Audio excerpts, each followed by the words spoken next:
Thank you for the opportunity to speak today. This forum is particularly important, covering an increasingly visible policy area, and I appreciate being able to speak from the Digital Media Research Centre here in Brisbane, Australia.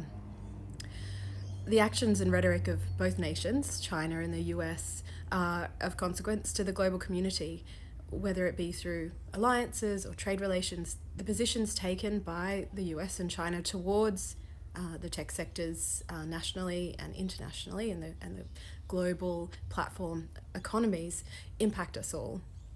The two papers from this session provide important insights into the political and economic histories and logics that have underpinned recent policy interventions by both states. Tianchen's paper does an excellent job of highlighting the different ideologies, values, and concepts that inform the two nations' approaches to their platform economies and platform policy and governance. In particular, the paper describes how China tends to evaluate platforms and the platform economy according to its macroeconomic and social impacts, whereas the US has tended to evaluate the impact of the technology itself and the economic or market impacts or logics. Now, these different emphases inform or are connected to other ideological differences between the states. For example, as Tianchen points out, the US tends to view the ideal of internet freedom in terms of individual rights, whereas in China, internet freedom involves a balance between freedom and order. But both papers ask us not to buy into caricatures of a free market US and a state-controlled market in China. It's much messier than that in reality. Each state exercises control, and each state facilitates capitalist markets. I note that when I did a recent analysis of the Trump administration's approach towards TikTok last year, and I thought it was interesting that during that dispute, it was China or representatives of the Chinese state that were calling for an adherence to free market principles.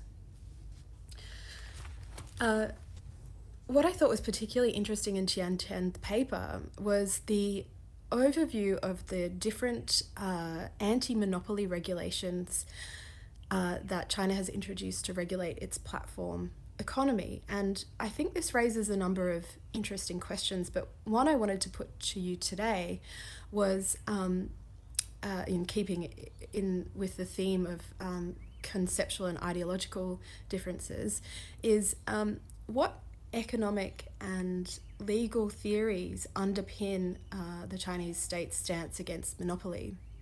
Because in many Western economies and countries, competition laws are underpinned by quite liberal classical economic theories.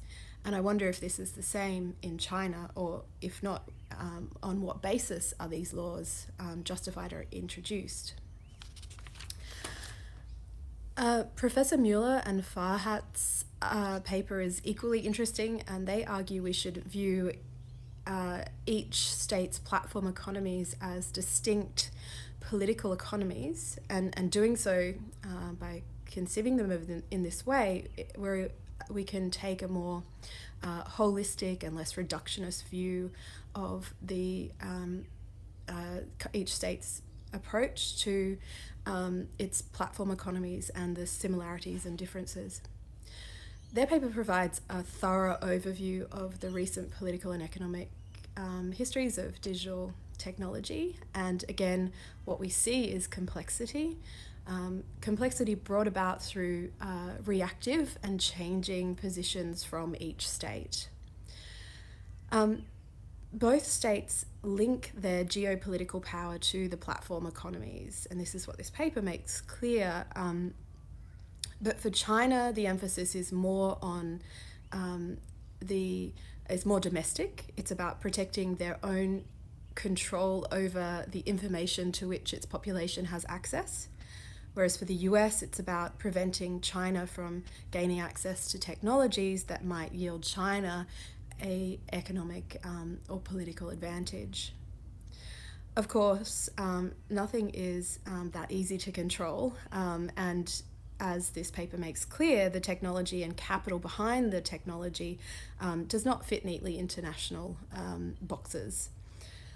Nonetheless, what we are left with, as the paper argues, is a game of digital neo-mercantilism where each nation seeks to manage their platform economies according to their perceived geopolitical interests.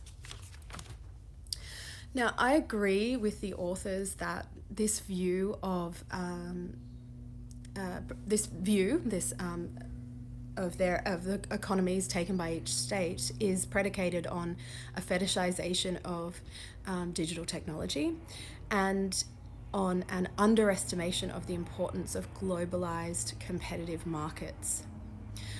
My question for the authors, and one I hope to investigate more in my research, is how we move beyond both Chinese and American hegemony. Globalized competitive markets require more participants than from just the US and China, and how to achieve that is how to meaningfully achieve that is so far an unanswered question, and I think a big question for all of us moving forward. Thank you.